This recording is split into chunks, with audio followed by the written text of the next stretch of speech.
सन्माननीय राजेश विटेकर. अध्यक्ष महोदय, मला संधी दिल्याबद्दल मी आपला अत्यंत आभारी आहे. अध्यक्ष महोदय, परभणी येथील कृषी विद्यापीठाच्या कामगिरीबाबत मी आज या ठिकाणी औचित्याच्या मुद्द्याद्वारे शासनाचे लक्ष वेधू इच्छितो. कोट्यवधी रुपयांचा खर्च करूनही शेतकऱ्यांपेक्षा अत्यल्प उत्पादन मिळवणाऱ्या परभणी येथील कृषी विद्यापीठाच्या कारभारामुळे जनतेमध्ये अनास्था निर्माण झालेली आहे. लोका सांगे ब्रह्मज्ञान आणि आपण कोरडे पाषाण. जोपर्यंत प्रति हेक्टरी उत्पादन वाढणार नाही तोपर्यंत शेतकऱ्याचे जीवनमान उंचावणार नाही.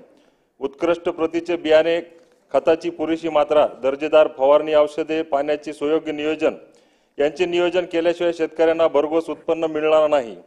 असे सल्ले सांगणाऱ्या परभणीच्या कैलासवासी वसंतराव नाईक मराठवाडा कृषी विद्यापीठ यांनी काढलेले किरकोळ उत्पादन लक्षात घेता विद्यापीठ म्हणजे पांढरा हत्ती पोसण्याचा प्रकार होत आहे का, असा प्रश्न मराठवाड्यातील शेतकऱ्यांना पडलेला आहे.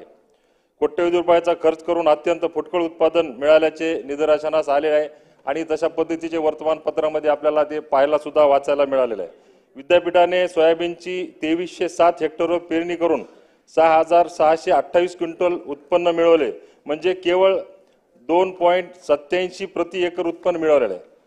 परभणी जिल्ह्यातील शेतकरी दरवर्षी सोयाबीनचे सरासरी 10 क्विंटल उत्पन्न काढतात, तर 47 एकर क्षेत्रावर मुगाची पेरणी करून फक्त 54 क्विंटल उत्पन्न काढले, म्हणजे प्रति एकर केवळ 1 क्विंटल 14 किलो इतके अत्यल्प उत्पन्न मिळवले.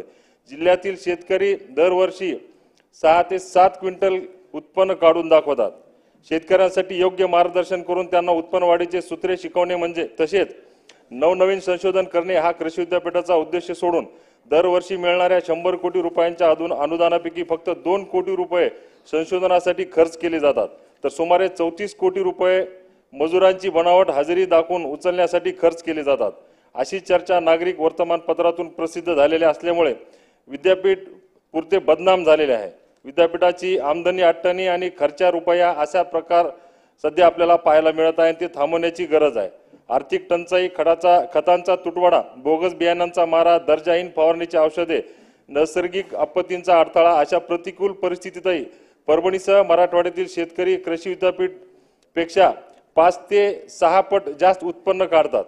हे लक्षात घेता विद्यापीठामधील बहुतांशी प्राध्यापकांना प्रति महिना 1 ते 2.5 लाख महिना पगार असताना तसेच संशोधनावर दरवर्षी हजारो कोटी रुपये खर्च करूनही जर विद्यापीठ रोल मॉडेल बनू शकत नसतील तर अशी अपयशी विद्यापीठे हवीतच कशाला, असा प्रश्न माझ्या सर्व शेतकऱ्यांना त्या ठिकाणी पडलेला आहे. असा पांढरा हत्ती म्हणून ओळखल्या जाणाऱ्या विद्यापीठाचे अनुदान बंद करून विद्यापीठातील कमवा आणि शिका या नियमनाप्रमाणे विद्यापीठाने स्वतःचे उत्पन्न वाढून स्वतः सक्षम व्हावे, तसेच संशोधन वाढावे आणि विद्यापीठे चालवावे अशी जबाबदारी त्यांच्यावर का देण्यात येत नाही. महाराष्ट्र कृषी सेवा व संशोधन परिषद पुणे व कृषी विभाग महाराष्ट्र राज्य यांनी विद्यापीठाच्या अशा कामगिरीची दखल घेण्याची मागणी आज मी औचित्याच्या मुद्द्याद्वारे या ठिकाणी करत आहे. अध्यक्ष महोदय, एकच मुद्दा महत्त्वाचा आहे. आदरणीय दादा या ठिकाणी आहेत, आदरणीय मंत्री महोदय म्हणजे तत्कालीन कृषी मंत्री आदरणीय धनंजय मुंडे साहेब सुद्धा या ठिकाणी उपस्थित आहेत. मी मुंडे साहेबांना मागच्या वेळेस मागणी घातली होती की परभणी जिल्ह्यातील शेतकऱ्यांना पीक विमा नुकसान भरपाई पोटी 25% अग्रिम आर्थिक मदत वाटप करणे गरजेचे असल्याने मी त्यांना मागणी घातली होती आणि त्यांनी जिल्हाधिकाऱ्यांना तशा पद्धतीची सूचनाही केलेली होती. माझी विनंती अध्यक्ष महोदय आपल्या मार्फत शासनाला की लवकरात लवकर परभणी जिल्ह्यातील आमच्या या सर्व शेतकऱ्यांना नुकसान भरपाईपोटी 25% अग्रिम लवकरात लवकर आधार करण्यात यावं, ही आपल्या माध्यमातून मी मागणी करत आहे. अध्यक्ष महोदय, धन्यवाद.